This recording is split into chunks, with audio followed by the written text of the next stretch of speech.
están? Muy buenas noches. Un gusto saludarles. Ya estamos comenzando un nuevo live a través de la comunidad Neuroeduca. Y hoy día vamos a hablar de un tema interesantísimo que a mí me encanta, que son los trastornos de ansiedad de los más chiquititos, en los niños, ¿ya? Así que para que ustedes ya se conecten, que es un tema yo creo que interesantísimo, niños y adolescentes. Así que vamos inmediatamente aquí a fijar nuestro comentario, ya para que los amigos que se están uniendo ya sepan de que vamos a estar hablando de trastornos de ansiedad, ya, y que realmente es un tema que mucha gente lo está pidiendo. Gracias a todos los que se están uniendo, gracias. Se están uniendo muchas personas ahí a través de la comunidad Neuroeduca. ¿Cómo están? Bien, me imagino. ¿Cómo ha estado la semana? ¿Se ve bien? Quiero que me digan en los comentarios. ¿Se ve bien? Bueno, este mes de octubre estamos hablando sobre los trastornos de ansiedad. La ansiedad que es el mal del siglo. Así que de verdad, todo el mundo, si usted tiene un amigo, amiga, si usted es madre y tiene niñitos chiquititos, este va a ser para usted, este live, que realmente ha sido una preparación de la comunidad Neuroeducas.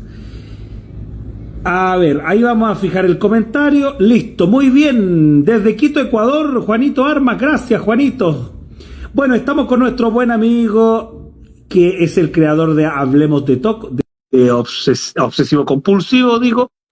Tomás Miño, psicólogo de la Universidad Católica de Chile, ha estado dedicado a este tema durante mucho tiempo, terapeuta, y que bueno, ha desarrollado también bastante especialización en el extranjero, si no me equivoco, mi querido Tomás. Sí, y, también, claro. y ya está listo, psicólogo de la Católica. ¿Cómo estás, Tomás? Bienvenido a nuestro live de la comunidad Neuroeduca. Gracias por la invitación, felices de estar ahí compartiendo con ustedes. Bueno, 30 minutos donde vamos a hablar de todo, de lo que es la ansiedad en general. Yo sé que vamos a hablar de los niños, pero vamos a contextualizar. Hablábamos la semana pasada sobre la ansiedad, esta cosa de que no te deja vivir, esta cosa de que nos adelantamos al futuro, y que no solamente la ansiedad en pensar en el futuro, sino que va desarrollando diferentes factores que también que son determinantes, como esta ansiedad que finalmente nos transpira las manos, también esta ansiedad que nos pone un poco estresados, etcétera, etcétera. Esta cosa del control. ¿Qué es lo que es la ansiedad para contextualizar a la gente que está en la sintonía? Y tú que estás ahí viéndonos a través del Instagram, avísale a tus amigos, a todas las personas que necesitan escuchar estos temas que son interesantes. Tomás, para comenzar, ¿qué es lo que es la ansiedad? Sí. Bueno, los trastornos de ansiedad en general son cuadros bien específicos que obviamente hay que contextualizar lo que es la parte más patológica, si uno quiere decirlo, de lo que es también cierta sintomatología normal y esperable en las personas. Yo creo que todos tenemos un poco de ansiedad, sobre todo un tema que ha ido apareciendo con mucha fuerza ahora en la pandemia. Sobre todo hemos visto un aumento importante de sintomatología ansiosa, tanto en niños como en adolescentes, pero también en adultos. Y efectivamente es una condición, ¿no es cierto?, que uno puede heredar, puede ser una condición del temperamento que te acompaña, un funcionamiento ansioso, y es parte de la vida. Nosotros en general no consideramos que la ansiedad es necesariamente patológica. La ansiedad también nos ayuda a prepararnos para los efectos más adversos, para las cosas que nos preocupan, para las cosas que nos llaman la atención. Entonces la ansiedad en general es un mecanismo defensivo, ya que nos permite estar más alerta, se entiende como un mecanismo como de sobrevivencia, digamos, en el ser humano. Pero cuando hay niveles de ansiedad que superan lo normal, ahí uno ya habla de un trastorno de ansiedad, que en el fondo es un trastorno que te permite, que te afecta en tu funcionamiento diario, que te afecta en tu día a día, que te genera, como decías tú, sensación de nerviosismo, sudoración, dificultades de respiración, crisis de pánico. Eso ya es efectivamente un cuadro mucho más patológico, en que efectivamente existen distintos tipos también de cuadros de ansiedad, pero básicamente tiene que ver con eso, cuando los niveles de ansiedad normales, esperables, se pasan un poco de lo normal o de lo esperable, y empieza a generarse un trastorno. ¿Cuándo la ansiedad pasa lo normal? Obviamente es como hablar del miedo. Todo el mundo Claro, tiene miedo, claro. todo el mundo tiene conflictos emocionales, muchas veces no superados. Mm, Bueno, Chile es un país que todavía la salud mental lamentablemente es un tabú, me imagino que tú sabes sí. más que eso, Mm, donde no queremos ayuda, no queremos reconocer los problemas emocionales que muchas veces tenemos. ¿Cuándo mm. la ansiedad deja de ser algo normal en una persona o en un adolescente, Tomás, en un niño? Sí, en general la ansiedad se considera como algo que efectivamente escapa de lo normal cuando ya es una preocupación constante, es una preocupación que nos agobia, que no nos permite trabajar, no nos permite estar tranquilos, no nos permite dormir tranquilos. Hay afectaciones fisiológicas también, dificultades para dormir, o uno empieza con demasiado apetito o con demasiados temores que no permiten en el fondo poder hacer una vida como normal, una vida como tranquila. Y cuando esta ansiedad y esta angustia o estos pensamientos se transforman en pensamientos que ya es difícil controlar y que finalmente nos empiezan a interferir en nuestra vida diaria, vemos que no podemos, no sé, salir tranquilos a la calle, vemos que no nos podemos concentrar, vemos que la ansiedad efectivamente la estamos escondiendo a través del consumo de alcohol o de marihuana u otras cosas que nos ayuden a calmarnos, uno empieza a darse cuenta que esta es una ansiedad patológica que efectivamente requiere una consulta especializada para poder ayudar a esa persona a regular un poco esta sintomatología, que puede ser obviamente una psicoterapia especializada en cuadros de ansiedad o también alguna terapia más farmacológica si es que los niveles de angustia son muy elevados y no permiten un funcionamiento más esperable en el día a día. Es donde se habla un poco también de que hay ciertos trastornos de ansiedad que cuando son muy, muy elevados, pueden generar dificultades importantes como la ansiedad de separación, el mutismo, trastornos de pánico, fobias sociales, y antiguamente también que se consideraba dentro de eso el TOC, que es el tema en el que yo me especializo, antes se consideraba también como dentro de un trastorno de ansiedad, pero en este último tiempo, por ser un fenómeno muy marcador, digamos, en términos de salud mental, ahora se entiende como una entidad aparte de los trastornos de ansiedad y se entiende al trastorno obsesivo compulsivo como un área, como una entidad diferente, digamos, pero se entendía hace muchos, muchos años también como un trastorno de ansiedad. ¿Qué es lo que es el TOC, el trastorno obsesivo compulsivo? ¿Es realmente cuando yo me obsesiono con algo o no? Cuéntanos un poco. Claro, eso es súper importante y por eso agradecemos harto la invitación que ustedes nos hacen de poder hablar de TOC. Yo te decía en la mañana ahí cuando hicimos el live introductorio que es un cuadro que es muy importante hablar, pero que se habla muy poco. Se conoce muy poco, las personas en general hay mucho estigma respecto al TOC. Mucha gente usa esto también como una especie como de frase así, ay, que eres tan TOC, o por qué eres tan así, tan TOC, tan obsesivo. Y eso tampoco nos ayuda efectivamente a entender que este es un diagnóstico que genera sufrimiento en las personas, que genera angustia. Y esto se entiende el TOC como un trastorno obsesivo compulsivo que puede darse en distintas edades, desde niños, hay TOC pediátricos, desde chiquititos hasta la edad adulta, y se entiende como una mezcla de dos cosas. Obsesiones, que son pensamientos, que son imágenes, que son rumiaciones que uno tiene pegado en la cabeza y que cuesta mucho, mucho dejarlas. Pensamientos en general que generan un gran malestar en la persona. Y compulsiones, que son las cosas que la persona hace para efectivamente calmar un poco estas obsesiones que tiene en la cabeza. Por ejemplo, si yo siento en mi cabeza que algo malo va a pasar, tal vez, y si siento que tengo que tocar 3 veces algo para poder calmarme, ahí empieza lo obsesivo y lo compulsivo, ¿ya? Y de hecho, como diagnóstico principal, tiene que haber una de las dos cosas o ambas. Tiene que estar lo obsesivo, tiene que estar más lo compulsivo, o también tiene que estar ambas cosas en conjunto. Esa es como la definición Pero general.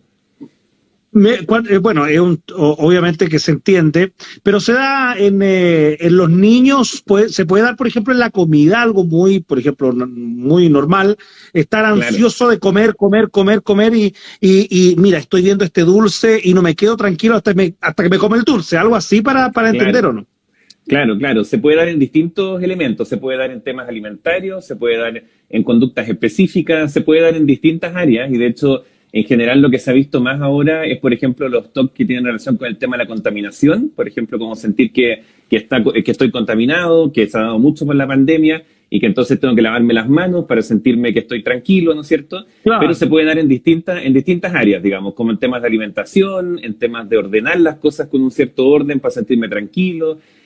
Ahora, en esto yo siempre trato de ser súper enfático, al igual que con el tema de la ansiedad, al igual que con el tema de los TOC, hay que entender que no todo es patología, ¿ya? Hay personas que presentan rasgos obsesivos o que son un poquito más cuadrados, un poquito más más perfeccionistas, pero eso no significa que tenga un TOC, o pueden ser un poquito más ansiosos, pero no significa que tienen un trastorno de ansiedad. Entonces, es bien importante diferenciar lo que es como una conducta normal de lo que es una conducta ya, entre comillas, más patológica, ¿ya? Porque sobre todo en los niños que son más chiquititos, hay conductas que son compulsivas o que son obsesivas y que son parte de la edad, ¿ya? Cuando empiezan cuando son chiquititos a saltarse las líneas de la vereda o se empiezan a buscar así las pelucitas en los dedos.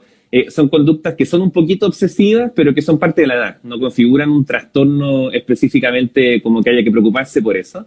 Y lo importante de esto es que, como te decía al principio, y por eso es importante hablar de esto, y por eso nuestra iniciativa se llama hablemosdetoc.cl, que es una iniciativa que lo que hace es poner el diagnóstico sobre la mesa, porque está súper estudiado que este es un diagnóstico que se llega tarde en general, ¿ya? O sea, ese diagnóstico las personas se pueden demorar entre 7 o 10 años en reconocer que tienen un problema, ¿ya? Como porque la gente siente que los van a encontrar que están locos, van a encontrar que esto no es normal, van a encontrar que se van a reír de mí. Entonces, la gente se demora en general mucho en pedir ayuda. Entonces, estas iniciativas y estos espacios que ustedes nos brindan de poder conversar de estos temas es muy importante, porque hay que sacar un poco el estigma que hay de esto, hay que sacar este mito respecto al TOC específicamente o los cuadros de ansiedad, y permitir también y entender que en el fondo todos tenemos una salud mental y que no hay que esconderla, en el fondo, que tiene que ver con reconocer que somos todos personas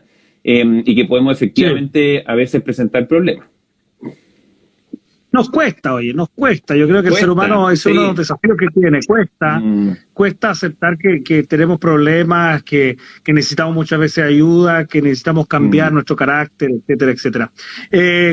A ver, ¿qué hacemos? Esa es la gran pregunta. ¿Qué hacemos? Sí. Primero, ¿cómo identificar en los adolescentes y en los niños el TOC, digamos, el trastorno obsesivo compulsivo? Porque claro, tú me dices, es parte de la edad, digo.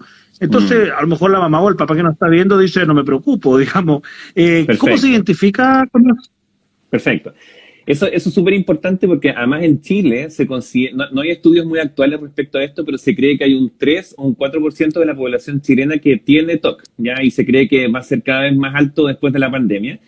Y esto es súper importante entender que en general el tema del TOC es una cosa que se puede revisar y que se puede evaluar tempranamente. O sea, un pediatra, un médico general, un psicólogo, un psiquiatra pueden evaluar esto y hay ciertas escalas específicas de evaluación para los síntomas obsesivos y para los síntomas TOC.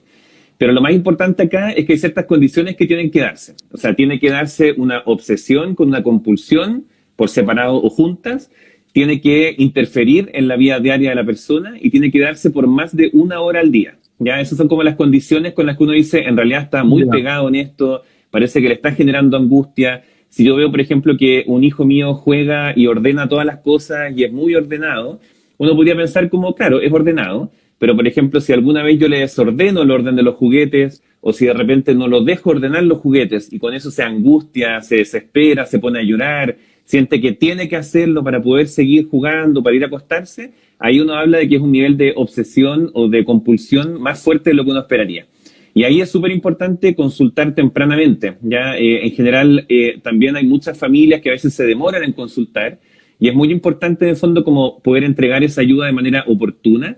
Y esa evaluación es una evaluación psicológica, una evaluación psiquiátrica, en la que pueden establecer el diagnóstico y ahí establecer cuál es el tratamiento. Ya que ahí están preguntando cuáles son los tratamientos. Efectivamente son tratamientos que en la primera línea ojalá sean psicológicos, ¿ya? Sobre todo en niños y adolescentes, a no ser que sea un cuadro de mucha interferencia, ojalá que se trabaje desde la psicoterapia, que es lo que está más estudiado en ese sentido, que es con la terapia cognitivo-conductual, que es la terapia que tiene más eficacia a nivel mundial para trabajar los TOC. Y si es que efectivamente eso no funcionara o fuera muchísima la sintomatología, uno puede complementar eso con una terapia farmacológica, ya que también se ha visto que hay remedios que son antiobsesivos, que ayuda muchísimo también a manejar los síntomas.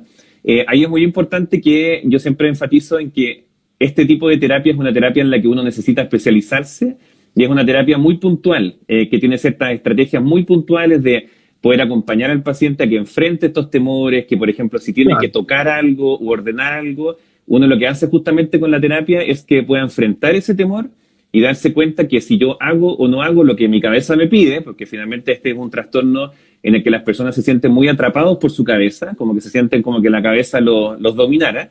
Es muy importante como devolverles el control como de la cabeza a los niños y a los adolescentes, darse cuenta que ellos son capaces de pensar lo que ellos quieren pensar. Sí. No, yo te iba a decir, con respecto a los adolescentes, puede pasar también en a los adolescentes, digo, cuando está recién, no sé, experimentando en el amor, en una pareja, estamos hablando de 15, 14 años, puede darse un toque, por ejemplo, no puedo vivir sin mi nueva polola o esta compañera de colegio, ¿pasa eso también o no? Claro, ahí depende un poco de las características del adolescente, pero efectivamente hay veces que se obsesionan mucho y eso uno ve que también a veces son parte un poco de la edad, esto de estar muy pegoteados o obsesionarse mucho con las parejas, que no necesariamente es un trastorno, no necesariamente es un trastorno obsesivo compulsivo, pero sí, claro, son como conductas que pudieran ser muy obsesivas y que empiezan a generar dependencia, que empiezan a generar el no poder vivir sin esta persona y empiezan a transformarse en una conducta que es obviamente no propicia para su desarrollo y que lo hace sentirse atrapado en esta relación y que tampoco le hace generar una relación sana. Entonces, claro, ahí es muy importante cuando uno trabaja con los niños y con los adolescentes, explicar bien de qué se trata esto en el fondo, porque no todo es un TOC, no todo es una obsesión, no todo es una ansiedad. Es bueno como psicoeducar y explicarle bien al niño y al adolescente qué es lo que le está pasando, por qué le está pasando lo que le está pasando, y que no es el único que le pasa esto. Ya a mí me toca mucho de repente recibir adolescentes y niños muy temerosos, que no prefieren, que casi que no quieren que nadie sepa que él está yendo al psicólogo por el TOC o por la cosa de ansiedad. Y es muy importante explicar que esto es algo muy normal, los cuadros obsesivos son de alta frecuencia, y que con un buen tratamiento pueden tener una muy, muy buena calidad de vida y una muy, muy buena evolución. Ya que eso es súper importante, llegar tempranamente y ojalá generar también intervenciones que sean lo más efectivas posible. Dice aquí, ¿los TOC están asociados a temas como el autoestima, el autoconcepto o no, Tomás? ¿Así llegar una pregunta? Claro, generalmente lo importante de los cuadros obsesivos compulsivos es que a veces está asociado y se ha visto a efectivamente bajas en la autoestima, bajas en la sensación también de ser capaz, bajas en la seguridad, esta sensación de ansiedad constante o de ansiedad constante, de autoestima más baja, les genera una merma y efectivamente se ponen muy inseguros. No confían en sí mismos, no confían en los demás, les cuesta. Entonces, muchas veces hemos visto que los cuadros obsesivos, los cuadros TOC, terminan también en cuadros depresivos, ¿ya? Porque efectivamente afecta la autoestima, afecta la seguridad personal, afecta muchas cosas que en el fondo pueden interferir también con los procesos específicos, digamos. Mira, aquí no está llegando. Yo tengo 15 años con TOC, dice, y trato de contar que tengo TOC para educar y quitar estigma de las personas. Mira qué interesante. Yo creo que qué bueno que esto se abra. La salud mental es importante, ir al psicólogo es saludable, yo siempre digo, estamos conversando con Tomás Miño, psicólogo de la Católica, especialista en TOC, hablando de la ansiedad de los niños, de los adolescentes. Yo creo que está bueno que de alguna u otra manera tengamos que sacar este estigma de que, ay, mira, yo estoy yendo al psicólogo. Lo más saludable que existe ir al psicólogo, lo más bueno para nuestra autoestima ir al psicólogo. Yo creo que necesitamos... Tomás, derribar eso, ¿ya? Así que, bueno, es una tarea que, bueno, ustedes como psicólogos, yo no soy psicólogo, soy periodista, pero hice una maestría en eso. Mira, dice aquí, yo tuve muchos TOC de adolescente y sí, hoy en día padezco de un grado de depresión y full psicóloga. ¡Qué bueno, qué bueno! Sí, eso también tiene que eso trata también con la autoestima. ¿Qué consejo das, Tomás, a los profesores que están viendo, padres que están viendo? Eso es súper importante, qué bueno que lo preguntas, porque es efectivamente como esta persona que tiene 15 años, que efectivamente ha comentado también en nuestro Instagram su experiencia. Yo encuentro que es muy valioso que efectivamente las personas que viven en primera línea este tema también aporten y puedan ser una voz visible de todo esto que muchas veces no se habla.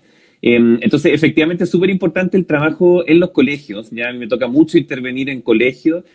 No se entiende muy bien en general y no tienen por qué hacerlo, pero hay colegios que no entienden muy bien de qué se trata, cómo funciona, qué le puedo exigir efectivamente a mis alumnos. Hay que tratarlo distinto, esto nunca se le va a mejorar. Es muy importante la psicoeducación.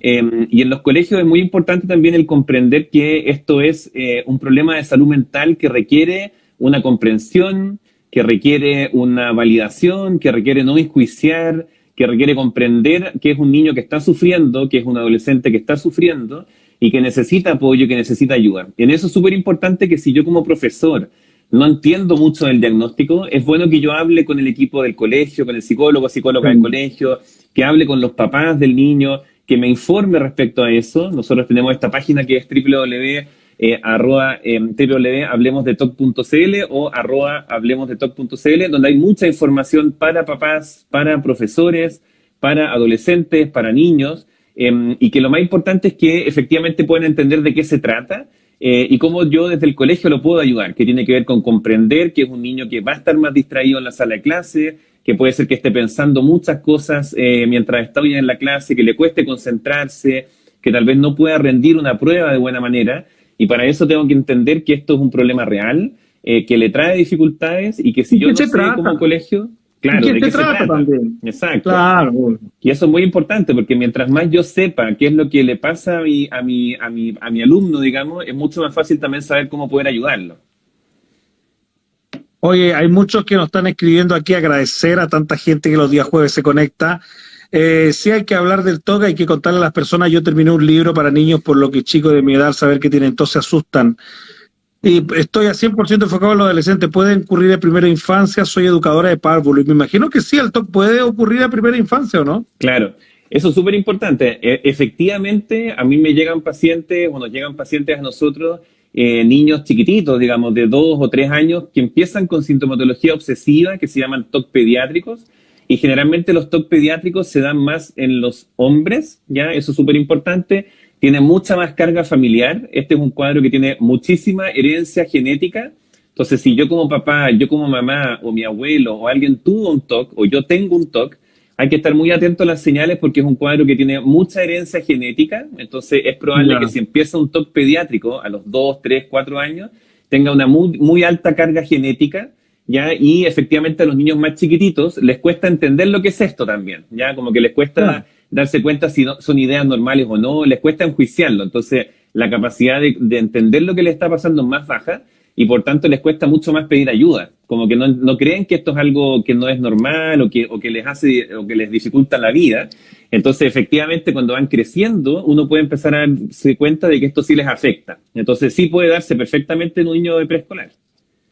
Oye, ¿se puede prevenir? Me imagino que no, porque de repente creo que muchas veces nosotros venimos con herencia, tú mismo dijiste, con herencia genética, con herencia de nuestra familia.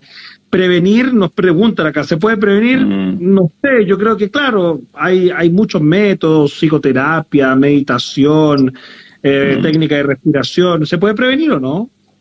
Sí, generalmente es una buena pregunta y eso depende un poco de efectivamente la evaluación que uno haga. Efectivamente, como se sabe que es un cuadro con alta herencia genética, lo que trae la genética efectivamente a veces no hay cómo prevenirlo, pero lo que sí uno puede entender es que los cuadros obsesivos son altamente sensibles al estrés, ¿ya? De hecho, ahí están preguntando por el cortisol. Efectivamente, cuando aumenta la ansiedad, aumenta el estrés y aumenta el cortisol, es una zona de vulnerabilidad para que aumenten los síntomas obsesivos. Entonces, si yo tengo un paciente que fue expuesto o una persona que fue expuesta a una situación traumática, por ejemplo, o una situación de alto nivel de estrés, como puede ser una pandemia, por ejemplo, eso puede ser que aumenten los síntomas. Entonces, si tiene una muy alta carga genética, es poco probable que efectivamente se pueda prevenir, pero lo que sí uno puede hacer es entender que es un cuadro que es altamente permeable al estrés. Entonces yo como papá, yo como hermano, como familia, lo que puedo hacer es ayudar a ese niño, a ese adolescente, a entender que efectivamente puedo yo también ayudar a bajar los niveles de ansiedad, a bajar los niveles de estrés y sobre todo, y es lo más importante, que si ya hay un diagnóstico claro, que se le pueda ofrecer un tratamiento especializado, que es una terapia cognitivo-conductual, con distintas técnicas que existen ahí, que lo puedan ayudar a manejar de mejor manera y eso tiene claramente un muy buen pronóstico si es que es intervenido de manera correcta. Ok, bueno, Tomás, se nos pasó el tiempo. Gracias por haber compartido este tema tan interesante con nosotros. Bueno, fue un gusto. Yo creo que Yo creo que yo creo que no es tema interesante, yo creo que una necesidad del ser humano hacer un autoconocimiento, siempre estar conversando con uno mismo, siempre estar viendo su mente, qué está pensando, cuáles son los pensamientos que yo llevo a mi mente, y eso no solamente para adultos, sino que también para adolescentes, pero también está la educación emocional, que es un tema, ¿sí o no? Un tema que Chile... De todas maneras. De todas maneras, y de hecho yo, quiero aprovechar estos últimos minutitos para dejarlos súper invitados. Yo sé que hay hartas preguntas, hoy día también me escribieron harto por interno para que hablara de hartas cosas en el live, pero obviamente es poco el tiempo, entonces dejarlos también súper invitados a que se metan a nuestra plataforma @hablemosdetalk.cl o en nuestra página web. Ahí hay cortometrajes, hay entrevistas a los mayores especialistas, hay efectivamente documentos de qué es el TOC, cómo se trabaja, cuál es la terapia específica, qué puedo esperar de mi hijo o mi hija si tiene TOC. Hay muchísima información. Entonces, por favor, métanse, cualquier duda que tengan nos pueden escribir, hay un correo, hay un Instagram, porque efectivamente este es un tema que nos apasiona y que nos interesa mucho poder llegar, ojalá, a la mayor cantidad de personas posible. Estamos armando una red de especialistas en TOC en Chile, así que cualquier persona que le interese, que también nos puedan contactar si son profesionales que trabajen en esto. Y nada, dejarlos muy invitados también a seguir hablando de TOC. Creo que es muy necesario democratizar un poco más la salud mental, hablar de esto y poner esto, como dices tú, sobre la mesa. Chile es un país que está muy al debe en salud mental, Latinoamérica en general está muy al debe en salud mental, entonces mientras más hablemos de estas cosas, más podemos llegar tempranamente.